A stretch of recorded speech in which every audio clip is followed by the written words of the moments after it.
آه، اسم نوح، النبي نوح، هو كلمة كردية، بالرغم من أنها تدعى أنها كلمة آرامية، وهذه ليست صحيحة. لأن الكرد هم أقدم من الآراميين بكثير. اسم نوح متأتي من الكلمة الكردية نوك. نوك حيث يقال باللغة الكردية نوك نوك. نوك نوك يعني البكاء والتعبير عن الشقاء بصوت ذليل، طالبا الحصول على شيء معين.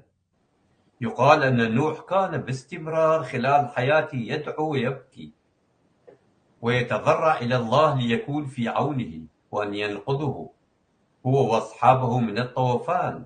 لذلك يجعل الله نوح أن يتعلم النجارة ويبني سفينة كبيرة بحيث تسع له ولجميع مريديه وقسم من الكائنات الحية لكي ينجو من الغرق. العفو دكتور، نحن نقول لهكذا الشخص نوز نوزة بك نوز نوز. نعم، نفس الشيء. نعم. نفس الشيء.